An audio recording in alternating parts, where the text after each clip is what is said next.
Hi friends, कैसे हो आप लोग। स्वागत है आपका अपने channel math research centre Aryan sir पर। तो फ्रेंड्स, आज मैं जो कहानी आपको सुनाने जा रहा हूँ ये काफ़ी ज़्यादा भयानक और डरावना कहानी। तो चलिए बिना वक्त गवाए कहानी को शुरू करते हैं। शीर्षक का नाम है दहशत। वैसे मैं आपको यह घटना जो बताने जा रहा हूँ यह मेरे साथ तब घटी थी 2016 8 मार्च, जब हम गाँव से वापस अपने घर जा रहे थे। हमें दिल्ली के लिए ट्रेन लखनऊ स्टेशन से ही पकड़नी थी और हम शाम को लगभग 7 बजे ही स्टेशन पर पहुंच गए।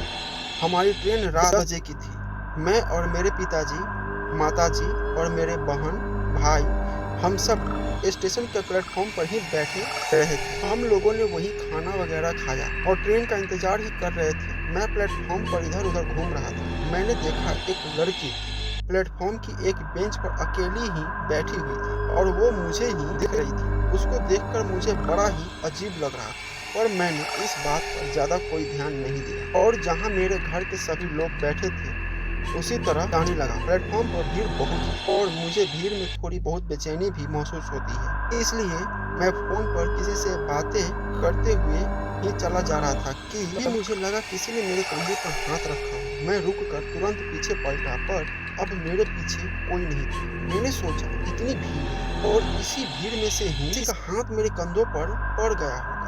इसलिए मैं जाकर वहीं बैठ गया जहां मेरे परिवार के सब लोग बैठे थे और थोड़ी देर में हमारी ट्रेन भी आ गई। इसमें हमने बैठकर दिल्ली जाना था और ट्रेन आते ही पूरे स्टेशन पर भागा दौड़ी मच गई ट्रेन में बैठने के लिए, और ट्रेन से भी भारी संख्या में लोग नीचे उतर रहे थे। भागकर जनरल डब्बा ही ढूंढ रहे थे और जैसे तैसे मैं और मेरे परिवार के लोग उसमें घुस तो गए, पर हमने अंदर देखा, अंदर बैठने तो क्या, कहीं पैर रखने की जगह नहीं थी। इतनी बुरी हालत थी उस जनरल बोगी में और मुझे बहुत अजीब सा महसूस हो रहा था भीड़ की वजह से। लेकिन मेरे पिताजी ने कहा जब ट्रेन चलेगी तो रास्ते में थोड़ी दूर जाते ही सीट मिल जाएगी बैठने के लिए, और ऐसा ही हुआ। थोड़ी देर में 2 स्टेशन के बाद हम सभी सीट पर बैठ गए थे और लगभग 12 या 12:30 बजे करीबन ट्रेन में अच्छी शांति भी हो गई थी और मैं भी थोड़ी में जाकर ऊपर की सीट पर सो गया। लेकिन मेरी आंख 2 या 2:30 बजे खुली तो मैंने देखा बोगी में लगभग सभी लोग सो रहे थे। मैं ऊपर वाली सीट से नीचे उतर गया। मैंने देखा मेरे माता पिता और भाई बहन लोग भी सब सो रहे हैं। मैं बाथरूम करने के लिए वॉशरूम की तरफ गया। तभी मेरे बाहर की ओर देखा तो ट्रेन किसी स्टेशन पर रुकी हुई थी और स्टेशन पर काफी चहल पहल थी। लोग इधर उधर चल रहे थे और बाहर हवा भी बड़ी अच्छी चल रही थी। इसलिए मैंने सोचा जब तक ट्रेन रुकी हुई है थोड़ी देर बाहर घूम लेता हूँ। पर मेरी नज़र अचानक एक लड़की पर पड़ी जो दरवाजे पर ही खड़ी थी, और वो लड़की वही लड़की थी जिसे मैंने लखनऊ स्टेशन पर देखा। लेकिन मैं उसे इग्नोर करते हुए नीचे उतर गया। स्टेशन पर थोड़ा आगे ही गया, तभी मैंने देखा वो लड़की मेरे पीछे पीछे ही चल रही थी। लेकिन मेरी हिम्मत नहीं हो पा रही थी कि मैं उसे रोकूं। लेकिन थोड़ी देर में वही मुझे आवाज़ देती हुई बोली, सुनो जरा रुको तो।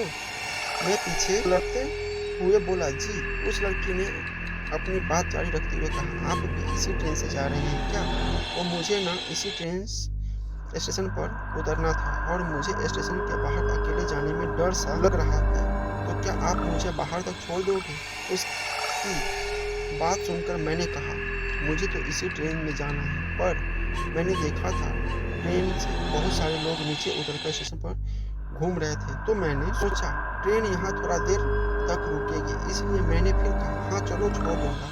इतना बोलकर हम स्टेशन से बाहर की ओर जाने लगे। लेकिन सच बताऊं तो मुझे भी उस स्टेशन पर डर लग रहा था। फिर भी मैंने उस लड़की को बाहर तक छोड़ने चला गया। मैं यह भी सोच रहा था चलो इसी बहाने इससे दोस्ती भी हो जाएगी, क्योंकि इसको मैं लखनऊ स्टेशन पर जब देखा था तभी से यह मुझे बहुत अच्छी भी लग रही थी। मैं आगे आगे चल रहा था और वो पीछे थी। हम थोड़ा सा ही आगे गए होंगे तभी उस लड़की ने मेरे कंधे पर हाथ रख दिया, पर मुझे उस समय समझ नहीं आ रहा था मैं क्या रिएक्ट करूं। लेकिन मैंने पीछे मुड़कर उसके चेहरे की तरफ देखा तो मेरे हाथ पैर कपकपाने लगे। मेरी रगों में चलता खून मानो जम सा गया हो, और फिर एकदम से मेरी चीख निकल गई, क्योंकि मैंने देखा उस लड़की का चेहरा बिल्कुल खून से लाल था। आंखों दोनों बाहर लटकी हुई थी और एक हाथ आधा कटा हुआ था। उसके पूरे शरीर से भी खून बह रहा था। लेकिन उसको देखने के बाद मेरी बस एक ही चीख निकली थी और उसके बाद मेरा गला तुरंत ही बैठ गया, क्योंकि उस लड़की ने मेरे गले पर अपने नोकीले नाखून घुसिया दिए थे। और मैंने देखा वो स्टेशन जहाँ अभी इतनी चहल-पहल थी और लोग इधर-उधर चल रहे थे, अब वो सब जैसे गायब से हो गए थे। अब स्टेशन बिल्कुल सुनसान हो गया था। चारों तरफ सिर्फ और सिर्फ अंधेरा ही अंधेरा था। मैं अपने घुटनों के बल नीचे बैठ गया और वह धीरे-धीरे मेरा गला दबाने लगी। मेरी सांसें अब उखड़ने लगी थी। मेरा चेहरा भी पसीने से तर-बतर हो गया था। मुझे लग रहा था अब इसी पल मेरी जान निकल जाएगी। इसके आगे की कहानी अगले वीडियो में मिलेगी आपको। तो फ्रेंड्स, कैसा लगा स्टोरी प्लीज़ कमेंट करके बताइए और हमारे चैनल को सब्सक्राइब जरूर कीजिए। मिलते ही अगले स्टोरी में।